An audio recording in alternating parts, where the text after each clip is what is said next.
76e session de l'Assemblée générale des Nations unies. Félix Tshisekedi est attendu à New York ce lundi 20 septembre pour y prendre part. Au cœur des discussions, les questions liées à la résilience post-Covid. Seuls 16 établissements sont autorisés à organiser la faculté de médecine en RDC après les états généraux de l'enseignement supérieur et universitaire. Moïndo Nzangi, ministre de tutelle, a rendu publique la liste officielle. Et en sport, l'association sportive Maniema Union de Kindu s'est qualifiée en 16e de finale de la Ligue des champions de la CAF en s'imposant ce dimanche face à l'AS Bangui Sport du Gabon sur le score de 2-0 et rejoint ainsi le tout-puissant Mazembe.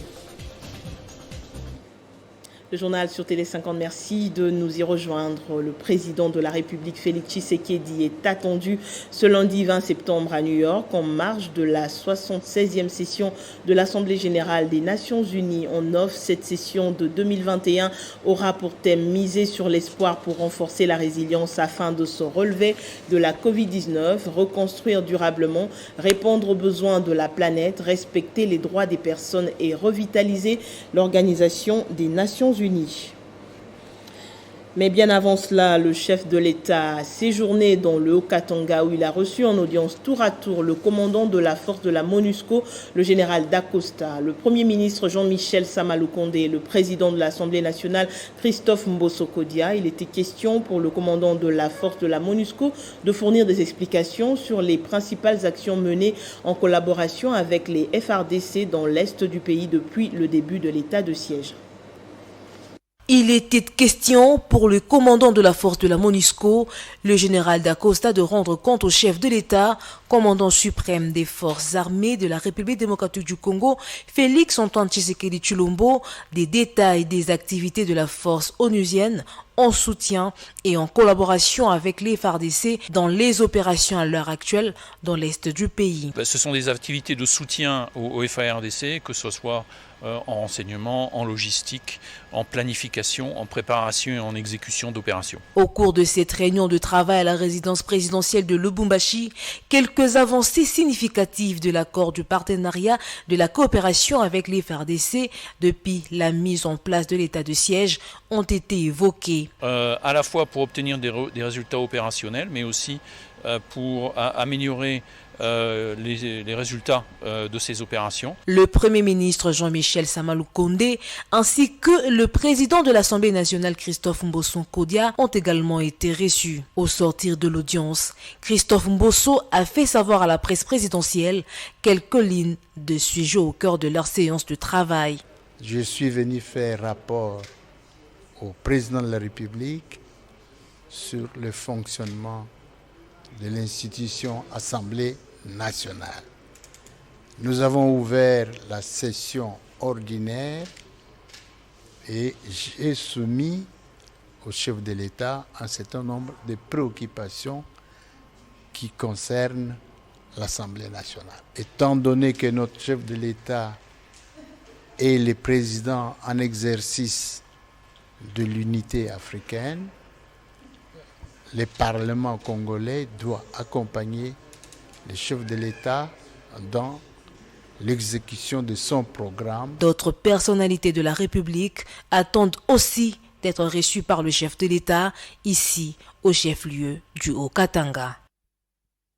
Le président de l'Assemblée nationale, Christophe Mbosso, a affirmé que la proposition de loi de Noël Tchani sur le verrouillage de certaines fonctions de souveraineté n'est pas une priorité. Il l'a dit à son arrivée à Lubumbashi, dans la province du Haut-Katanga, signalant que les députés nationaux membres d'Ensemble pour la République de Moïse Katumbi ont décidé de rester vigilants et de prendre part à toutes les plénières pour empêcher l'adoption de la dite loi portée par le député national Nsingi Pouloulou. À l'aéroport de Luano, Christophe Mbosso a été accueilli par le gouverneur Jacques Aboulakatoué. Je suis heureux de me retrouver encore à Lubumbashi, où j'ai grandi, où j'ai travaillé, ici, où se trouvent mes origines. Mes origines sont ici. Et j'ai étudié ici, j'ai travaillé également ici. Je suis parti d'ici quand j'étais élu membre du bureau politique.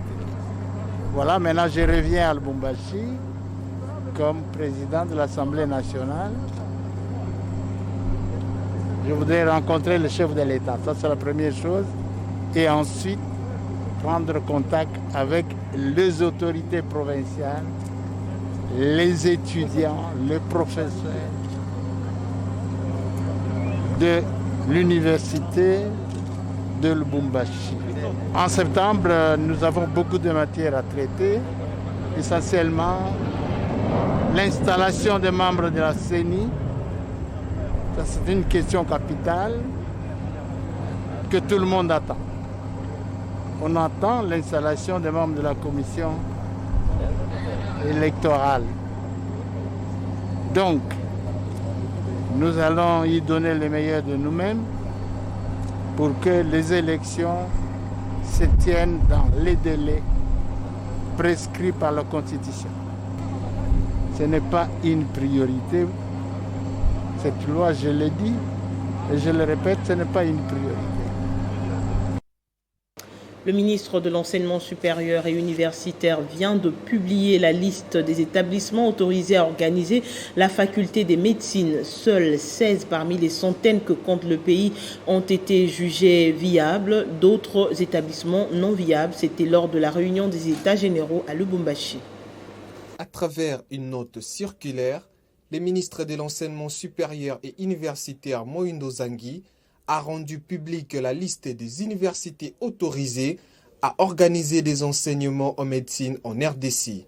Sur toute l'étendue du territoire national, seules 16 universités sont retenues à recruter les nouveaux étudiants dès l'année académique 2021-2022.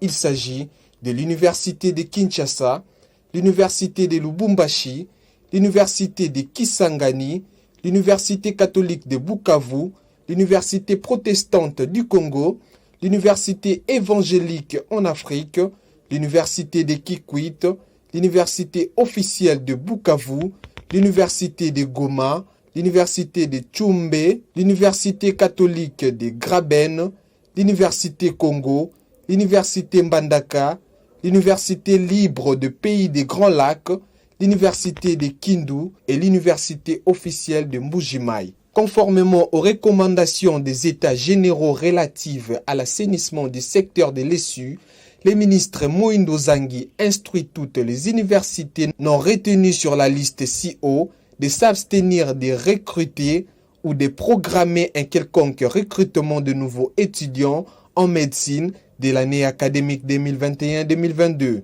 Des dispositions ultérieures préciseront les modalités de réorientation des étudiants des classes montantes des établissements frappés par la mesure de fermeture de la faculté de médecine vers les universités viables appelées à poursuivre les enseignements de médecine. La ministre de la Formation professionnelle et métiers, Antoinette Kipoulou, a procédé à la pose de la première pierre pour la construction d'un centre d'excellence professionnelle. La cérémonie a eu lieu au site de Chipuka, dans la province du Kasaï oriental. Ce centre moderne vise à valoriser la formation professionnelle et créer une nouvelle classe moyenne à travers une main-d'œuvre locale qualifiée. Le centre d'excellence professionnelle, dont les travaux de construction ont été lancés par la ministre de la Formation professionnelle et métiers au site Chipuka à Mbujimayi dans la province du Kasaï oriental, dans le cadre du projet du gouvernement de la République, vise à former les populations, particulièrement des jeunes, lesquels vont au finish acquérir les savoirs, les savoir-faire. La ministre de la FPM, Antoinette Kipoulou, a précisé l'objectif de ce centre moderne. Ce centre d'excellence pilote que nous attendons des pieds fermes va certainement constituer un pôle d'attraction et de rayonnement pour le bien-être des populations bénéficiaires. Des filières aussi intéressantes seront organisées, notamment la maçonnerie, l'hôtellerie, transformation des produits, l'agroalimentaire. Lors de son discours d'investiture, le 24 janvier 2019, Son Excellence, Monsieur le Président de la République, avait insisté sur la nécessité de faire notre système éducatif un pôle d'implémentation afin d'offrir une meilleure formation technique et professionnelle à notre jeunesse avec pour finalité de créer une classe moyenne en République démocratique du Congo. Le gouverneur intérimaire de la province, Jeannette Longa, a d'abord remercié le président de la République, Félix Tshisekedi, pour avoir mis au centre de son action la formation professionnelle et métiers. Vous le savez, la compagnie nationale d'aviation Congo Airways a acquis par leasing 2 aéronefs Embraer E190, fruit de la coopération entre la RDC et le Kenya. La cérémonie de réception de ces 2 appareils par le ministre des Transports, Voies de Communication et des Enclavements, Chérubin Okende, était en présence du Premier ministre Jean-Michel Sama-Lukonde. La cérémonie de réception des 2 aéronefs Embraer E190 pour Congo Airways par le ministre des Transports, Voies de Communication et de Désenclavement, Chérubin Okende, a été rehaussée de la présence du Premier ministre Sama-Lukonde. La concrétisation de ce projet démontre la volonté du gouvernement d'Idé Warrior d'améliorer les conditions de transport aérien congolais. Votre présence ici, Excellence, Monsieur le Premier ministre, nous donne encore envie d'aller très loin dans cette philosophie en disant que la République démocratique du Congo, sans transport, moyen de communication, il serait illusoire de penser que réellement nous pouvons relever le défi du développement de notre pays. J'en suis bien conscient et c'est pour cela que je suis en train de m'évertuer pour que ce ministère puisse relever le défi de notre désenclavement. Le premier des Warriors a été conduit par le ministre Chérubin Okende à visiter ces appareils de 98 places. Que nous allons continuer dans cette lancée, dans cette perspective, pour avoir encore plus de résultats demain. Donc en tout cas, c'était vraiment pour marquer l'accompagnement de la primature, de tout le gouvernement dans ce type de projet. J'espère que toute la population, en tout cas qui cherche à se déplacer, pourra en bénéficier à des prix très compétitif. À noter que l'acquisition par leasing de ces 2 appareils entre dans le cadre de l'application du mémorandum d'entente entre Congo Airways et Kenya Airways signé le 22 avril dernier en présence des chefs d'État des 2 pays. Mesdames et messieurs, nous vous demandons d'attacher vos ceintures parce que maintenant nous allons décoller. Dans l'actualité africaine, l'ancien président algérien Abdelaziz Bouteflika a été enterré ce dimanche au cimetière d'El Alia. Le gouvernement de son pays n'a pas décrété un deuil national, signe d'un certain embarras officiel. L'exposition de la dépouille initialement prévue pour des hommages des dignitaires et du grand public au Palais du Peuple d'Alger a été annulée selon des sources concordantes, rappelant que ce dernier avait été chassé du pouvoir en 2019 après des manifestations contre sa volonté de briguer un nouveau mandat. Et en sport, parlons de cette qualification de l'association sportive Maniema Union de Kindu en 16e des finales de la Ligue des champions de la CAF en s'imposant ce dimanche face à l'AS Benguidi Sport du Gabon sur le score de 2-0.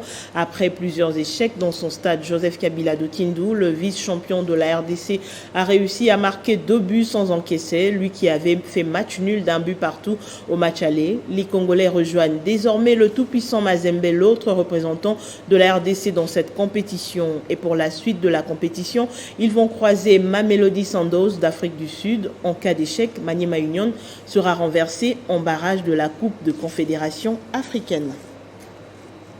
Place au rappel des principaux titres. 76e session de l'Assemblée générale des Nations unies. Félix Tshisekedi est attendu à New York ce lundi 20 septembre pour y prendre part. Au cœur des discussions, les questions liées à la résilience post-Covid. Seuls 16 établissements sont autorisés à organiser la faculté de médecine en RDC. Après les états généraux de l'enseignement supérieur et universitaire, Moïndo Nzangi, ministre de tutelle, a rendu publique la liste officielle. En sport, l'association sportive Maniema Union de Kindu s'est qualifiée en 16e des finales de la Ligue des champions de la CAF en s'imposant ce dimanche face à l'AS Benguidi Sport du Gabon sur le score de 2-0 et rejoint ainsi le tout-puissant Mazembe. C'est la fin de cette édition. Merci de votre attention. L'actualité revient dans moins d'1 heure sur votre chaîne.